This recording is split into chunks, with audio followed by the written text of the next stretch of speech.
18 giờ ngày 31 tháng 5, số ca mắc COVID-19 trên toàn cầu đã vượt mốc 171 triệu ca. Trong đó, số ca chữa khỏi là hơn 153 triệu ca và số ca tử vong vì COVID-19 đã vượt mức 3,5 triệu ca. Theo đó, Mỹ vẫn là nước chịu ảnh hưởng nặng nề nhất với hơn 34 triệu ca mắc, trong đó có 609.000 ca tử vong.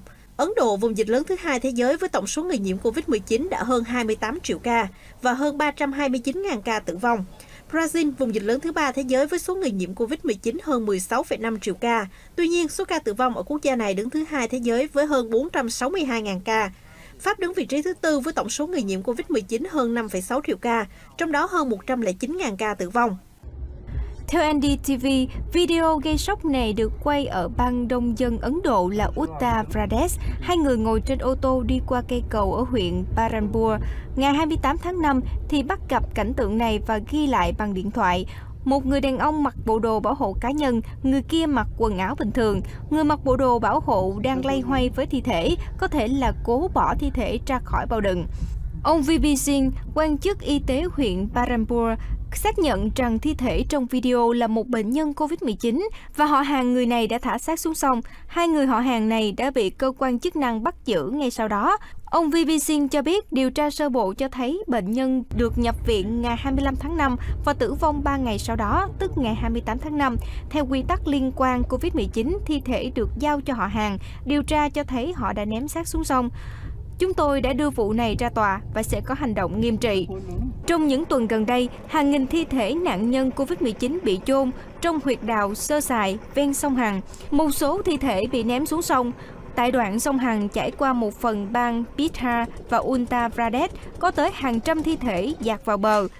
Tính đến ngày 30 tháng 5, bang Uttar Pradesh có dân số khoảng 240 triệu người, đã ghi nhận hơn 1.900 ca mắc mới, hơn 6.700 ca đã phục hồi và thêm 140 ca tử vong. Hiện toàn tiểu bang có hơn 41.000 ca mắc. Các cửa hàng vẫn được mở cửa từ thứ Hai đến thứ Sáu. Các biện pháp phong tỏa khác vẫn sẽ được áp dụng trong 2 ngày cuối tuần. Các văn phòng chính phủ sẽ mở cửa với 50% số người tham dự trên cơ sở luân phiên. Và các văn phòng tư nhân được phép mở cửa nhưng phải tuân thủ nghiêm ngặt các hướng dẫn về sức khỏe COVID-19. Theo các quy định giãn cách mới, người dân không được phép tụ tập quá 5 người tại các điểm tôn giáo. Nhà hàng sẽ chỉ hoạt động với hình thức giao hàng tận nhà. Đám cưới sẽ được tổ chức với số lượng 25 khách và 20 người cho đám tang. Trong khi đó, các trường học, cao đẳng, cơ sở giáo dục, các trung tâm mua sắm, rạp chiếu phim, phòng tập thể dục và hồ bơi đều sẽ đóng cửa. Theo thông báo mới nhất của Cơ quan Y tế Quảng Châu, bắt đầu từ 22 giờ tối ngày 31 tháng 5, hành khách rời Quảng Châu phải xuất trình kết quả xét nghiệm axit nucleic âm tính, được thực hiện trong vòng 72 giờ. Những nơi có người nhiễm bệnh đã được yêu cầu dừng tất cả các hoạt động không cần thiết. Tỉnh Quảng Đông trước đó đã vượt qua 6 đợt bùng phát dịch COVID-19 tại địa phương do các ca bệnh nhập khẩu gây ra. Tất cả đều có chuỗi truyền nhiễm rất ngắn, do đó được kiểm soát trong vòng 1 tuần. Tuy nhiên, lần tái bùng phát dịch bệnh lần này có chuỗi truyền nhiễm dài hơn nhiều và 5 thế hệ bệnh nhân riêng lẻ. Hiện chưa có bằng chứng nào cho thấy các biện pháp hiện nay không hiệu quả trong việc ngăn chặn những biến thể từ Ấn Độ.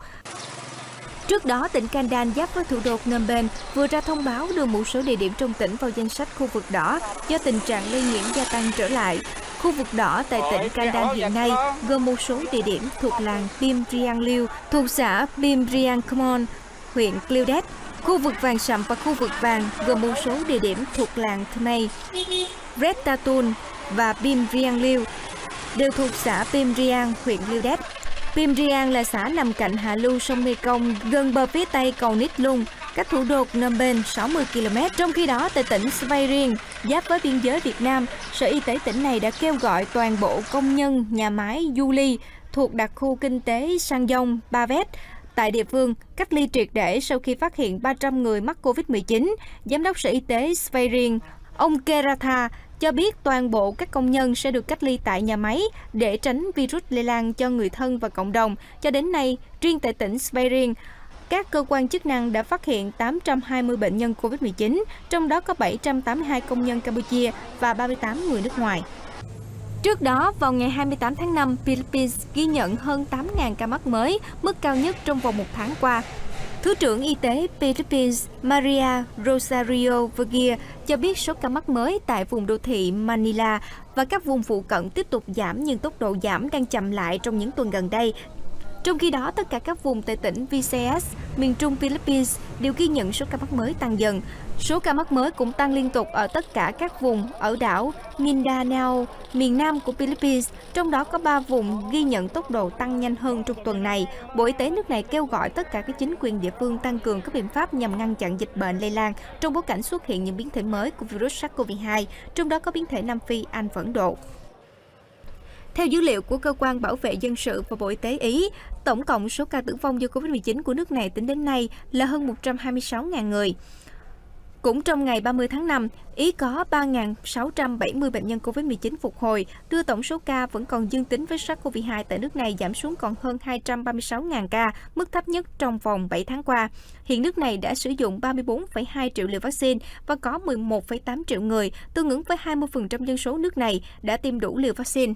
Để bảo vệ thành tích chống dịch, Bộ Y tế đã quyết định gia hạn lệnh cấm nhập cảnh đối với những người đến từ Ấn Độ, Bangladesh và Sri Lanka, vốn được ban hành từ cuối tháng 4 nhằm ngăn chặn nguy cơ lây lan của biến thể Ấn Độ. Lệnh cấm này không được áp dụng với công dân Ý. Trong vài tuần qua, số bệnh nhân COVID-19 phải điều trị và cần điều trị tích cực tại Pháp tiếp tục có chiều hướng giảm. Cụ thể, số bệnh nhân COVID-19 cần điều trị tại khu vực chăm sóc đặc biệt trong ngày 30 tháng 5 đã giảm 35 người, còn hơn 2.900 người, lần đầu tiên giảm xuống dưới 3.000 ca kể từ ngày 2.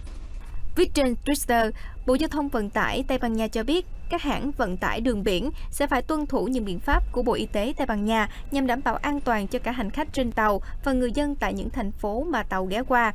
Tây Ban Nha đã cấm tàu du lịch cập cảng nước này từ tháng 6 2020. Khi đại dịch COVID-19 càn quét khắp châu Âu, nhiều tàu du lịch trên thế giới từng liên quan đến một số ổ dịch lớn. Quốc gia Tây Nam châu Âu này là một trong những nước chịu ảnh hưởng nặng nề nhất do dịch bệnh trong khu vực với gần 80.000 ca tử vong và hơn 3,6 triệu ca mắc COVID-19.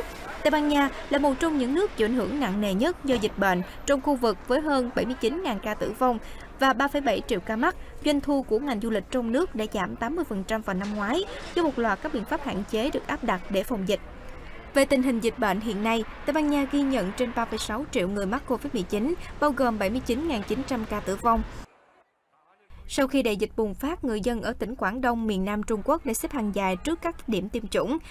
Trung Quốc bắt đầu chương trình tiêm chủng quy mô lớn vào tháng 12 năm ngoái, ưu tiên cho các nhóm có nguy cơ cao, bao gồm nhân viên y tế, những người làm việc hoặc học tập ở nước ngoài và các nhân viên trong ngành công nghiệp lạnh. Cho đến nay, quốc gia này đã phê duyệt 4 loại vaccine COVID-19 và một loại khác đang trong quá trình cấp phép sử dụng trong trường hợp khẩn cấp. Vaccine của công ty dược phẩm Sinopharm là vaccine đầu tiên cho Trung Quốc phát triển được cấp lưu hành, có điều kiện vào ngày 30 tháng 12 2020. Theo Trung tâm Kiểm soát và Phòng ngừa Dịch bệnh Trung Quốc đặt mục tiêu tiêm chủng cho 70% đến 80% dân số từ cuối năm nay đến giữa năm sau. Theo Bộ Y tế cho biết, tính từ 12 giờ đến 18 giờ ngày 31 tháng 5, nước ta có thêm 85 ca mắc COVID-19, trong đó có 3 ca nhập cảnh đã cách ly ngày và 82 ca mắc trong nước. Tổng trong ngày, Việt Nam ghi nhận 214 ca mắc mới. Theo đó, hẻm 57/55 đường Điện Biên Phủ hiện bị phong tỏa tạm thời để phục vụ công tác điều tra dịch tễ và truy vết xác định những người liên quan đến ca dương tính lần 1 này. Cập nhật của Trung tâm Kiểm soát Bệnh tật Thành phố Hồ Chí Minh cho đến 18 giờ chiều ngày 31 tháng 5, thành phố xác định được tổng số 151.487 người liên quan đến ca mắc COVID-19 tại 2 ổ dịch, nhóm tôn giáo và chùm ca bệnh được phát hiện ở Bệnh viện Hoàng Mỹ, Sài Gòn. Trong đó có 2.722 người tiếp xúc gần các bệnh nhân. Số lượng người thuộc diện tiếp xúc khác và được xét nghiệm mở rộng là 148.765 người. Theo cơ quan y tế, hầu hết các trường hợp này liên quan đến các bệnh nhân COVID-19 trong Hội Thánh Truyền giáo Phục Hưng ở quận Gò Vấp. Một số ít người liên quan đến chùm ca bệnh được phát hiện ở Bệnh viện Hoàng Mỹ, Sài Gòn. Trường hợp này là mẹ của 2 nữ sinh từ Thành phố Hồ Chí Minh về thăm nhà. Người này làm việc tại công ty cấp thoát nước Thuận An. Từ 8 giờ đến 10 giờ sáng ngày 23 tháng 5, người này đã tới điểm bầu cử tại khu phố Bình Quế B, phường Bình Chuẩn, thành phố Thuận An để bỏ phiếu. Trong khoảng thời gian này, tại đây có khoảng 300 người ở tổ bầu cử số 7 đi bỏ phiếu bầu, cùng 21 người là thành viên trong tổ. Tổng toàn tổ bầu cử có hơn 1.500 cử tri. Đến nay, ngành y tế tỉnh Bình Dương đã đưa 21 thành viên trong tổ bầu cử số 7 đến khu cách ly tập trung. 31 nhân viên chi nhánh cấp thoát nước Thuận An phải tự cách ly tại văn phòng công ty. Trong cuộc họp trực tuyến về công tác phòng chống dịch ngày hôm qua, Chủ tịch Ủy ban Nhân dân tỉnh Bình Dương Nguyễn Hoàng Thao cũng đã chỉ đạo các cơ quan chức năng áp dụng chỉ thị số 15 đối với thành phố Dĩ An, thành phố Thuận An, thành phố Thủ Dầu Một và thị xã Bến Cát. Riêng với khu dân cư Hiệp Thịnh 3, phường Hiệp Thành, thành phố Thủ Dầu Một và phường Bình Chuẩn, thành phố Thuận An sẽ áp dụng chỉ thị 16. Theo đó, yêu cầu mỗi đội cấp cứu sẽ có một bác sĩ và 2 điều dưỡng, một xe cứu thương, thường trực cấp cứu tại các điểm tiêm chủng vaccine COVID-19 trên địa bàn tỉnh Bắc Giang. Đồng thời, Bộ Y tế cũng đề nghị Sở Y tế Hà Nội chỉ đạo các bệnh viện sẵn sàng tiếp nhận, thu dung điều trị các trường hợp bị phản ứng nặng sau tiêm chủng vaccine COVID-19, được chuyển đến do vượt khả năng điều trị tại chỗ. Trong đợt này, Bộ Y tế đã phân bổ cho Bắc Giang 200.000 liều vaccine. Đối tượng tiêm vaccine ưu tiên là công nhân tại các đơn vị đang sản xuất, công nhân làm việc ngoài khu công nghiệp. Ngoài ra, Bắc Giang còn ưu tiên cho các doanh nghiệp đang chuẩn bị sản xuất trở lại và các đơn vị khác.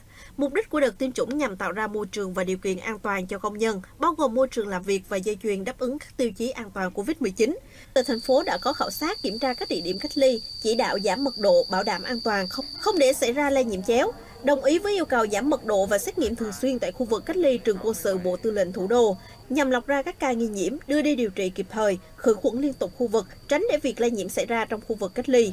Với các trường hợp hết 21 ngày cách ly trong khu cách ly ở trường, nhưng ở trong phòng có ca nhiễm, phải giải thích cụ thể để người dân hiểu và tiếp tục cách ly thêm 14 ngày để bảo đảm an toàn. Với những trường hợp khác cần phải cách ly thêm 7 ngày. Về biện pháp lâu dài, thành phố giao Sở Y tế rà soát, ưu tiên tiêm vaccine cho cán bộ, nhân viên phục vụ và cả người xử lý rác thải tại các khu cách ly tập trung và xét nghiệm cho tất cả lực lượng tuyến đầu.